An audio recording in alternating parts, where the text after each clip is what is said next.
FAFSA. FAFSA. FAFSA. FAFSA. FAFSA. See, I blocked it from my memory.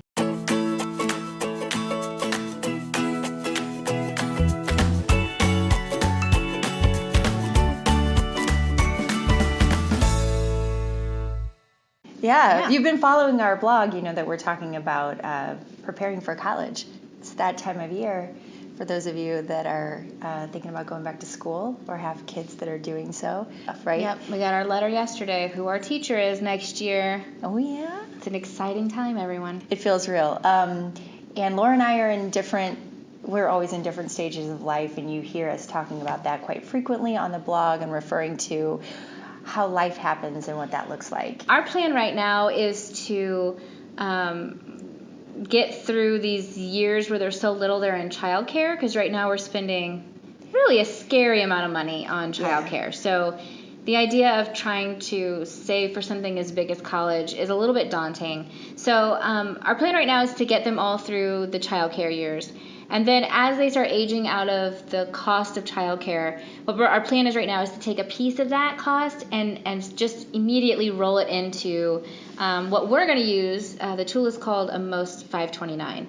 That's a tool that allows you to put money away just for the purposes of higher education.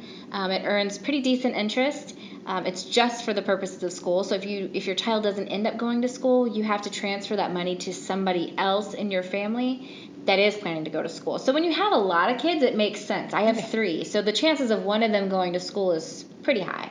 My plan is to save for about 5 or 6 years before they go to college, and not a ton, just enough to get them started and help with some of the expenses. But they're more than likely going to have to take out loans, and I'm not excited to see what that will look like as we get closer, because I know what you've gone through and what I remember going through was the overwhelming process of doing FAFSA. FAFSA. See, I blocked it from my memory. Most folks do have to apply for FAFSA in the way of both grants and loans, and our federal government can tell you what you qualify for. Grants you do not have to pay back. Loans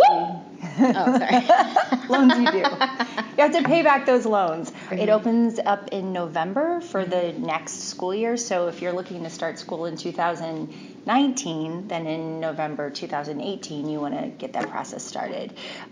You actually started in November, and then the confirmation will come through after you've done your taxes. Well, I think a good next step, no matter how old your kids are, is to acquaint them with their finances early. So bring them to the credit union. If they're real little, get them in a savings account. If they're teenagers, get them in their first checking account.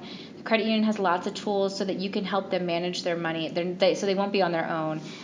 So no matter what, if you're paying for college, if you're leaving it to loans, the thing you don't want to do is leave them in the dark about what's happening with their financial future, because in the end, it all comes down to them. Yeah. So it's a scary time, I think, for most early college students, because there's so much to know, and having an advocate is so important. And so you get to be that advocate. And we can help you too. Yeah, we can help. So bring them to the credit union and let's talk early or now, right? So there's never a wrong time to talk about that. So that's it. That's all we got. Yeah, you can do it. They're going away. It's going to be sad. Fine. Get a hobby. You're fine. It's fine. Have a drink. Or a few. Cheers.